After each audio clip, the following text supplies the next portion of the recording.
గౌరవ ముఖ్యమంత్రి శ్రీ రేవంత్ రెడ్డి గారు పెన్షనర్ల బకాయిల చెల్లింపులో జరుగుతున్నటువంటి అక్రమాలు బహిరంగ లేఖ ద్వారా మీ దృష్టికి తీసుకురావడం జరిగింది. లేఖ ద్వారానే కాక ఈ వీడియో ద్వారా మీ ముందుంచుతున్నాం. మార్చి 24, 2024లో రిటైర్డ్ అయిన వారికి కాకుండా ఫిబ్రవరి 2025లో రిటైర్డ్ అయిన వారికి చెల్లింపులు జరగడం న్యాయమేనా?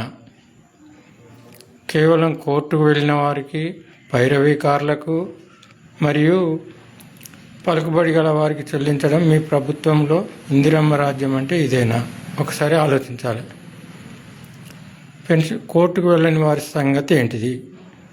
మరి 35 సంవత్సరాలు సేవ చేసి మా బకాయిలు మాకు చెల్లింపు ఒక క్రమ పద్ధతిలో చెల్లించాల్సినటువంటి విషయం మీ దృష్టికి రావడం లేదా? ఒక్కసారైనా ఈ చెల్లింపుల విషయంలో మీరు సమీక్ష చేశారా? మీకు చెడ్డ పేరు రావడానికి కారణం చెల్లింపులు చేయకపోవడమే కాకుండా అక్రమ పద్ధతిలో చెల్లించడం ద్వారా పెన్షనర్లు మనోవేదనకు గురై దాదాపు 26 మంది చనిపోయినది పత్రికల ముఖంగా ప్రతిరోజు పెన్షనర్ల మనోవేదనను వెళ్ళగక్కుంటున్నారు. నిన్నగాక మొన్న ధర్నాలో కూడా అనేక మంది పాల్గొని మీ ప్రభుత్వం యొక్క చర్యల పట్ల పెన్షనర్ల ఆవేదనను వినిపించిండ్రు. ఇప్పటికైనా మీరు నిజం తెలుసుకోకపోతే ఫిబ్రవరి 25లో రిటైర్ అయిన వాళ్ళకి పెన్షనర్లకు వస్తాయి, కోర్టుకు పోయిన వాళ్ళకు వస్తాయి, కానీ మార్చి 24, 2024 రిటైర్డ్ వాళ్ళకు మాత్రం రావు. ఇదేనా మీ ప్రభుత్వం, ఇందిరమ్మ ప్రభుత్వం అంటే?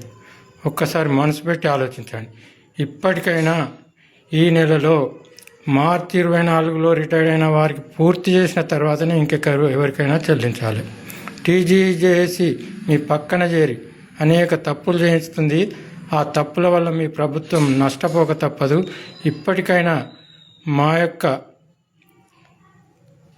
ఓపికను పరీక్షించి 20 నెలలుగా ఓపిక పట్టాం. అయినా నిన్న చెల్లింపులో కోర్టు తీర్పులో భాగంగా కొన్ని వందల మందికి చెల్లింపులు జరిగినాయి. మరి మీ దృష్టికి రావట్లేదా? సిఎస్ గారు చేస్తున్నటువంటి భాగవతం మరియు ఆర్థిక కార్యదర్శి గారు చేస్తున్నటువంటి భాగవతం, అక్కడ ఐఎఫ్ఎంఎస్లో ఈ చెల్లించే విధానం మొత్తం అక్రమాలతో కూడుకొని ఉంది. ఒక పెన్షనర్గా ఆవేదనను మీ దృష్టికి తీసుకొస్తున్నాం. మీ ప్రభుత్వం మంచి కోసమే ఈ వీడియో చేస్తున్నాం. ముఖ్యంగా 2024 మార్చి పూర్తయిన తర్వాతనే ఇంకెవరికైనా చెల్లించాలి. లేని పక్షంలో సమాచార హక్కు చట్టం ద్వారా మీ యొక్క ప్రభుత్వ అవినీతిని, ప్రభుత్వము పెన్షనర్ల పెండింగ్ బిల్లు చెల్లింపులలో జరిగేటువంటి అక్రమాలను నిలదీయక తప్పదు. ముఖ్యమంత్రి గారు ఎంతో వినమ్రతతో మీకు ఈ వీడియో ద్వారా మీకు తెలియజేస్తున్నాం. ఇట్లు 2024 మార్చ్ రిటైర్డ్ ఉద్యోగి కృతజ్ఞతలతో.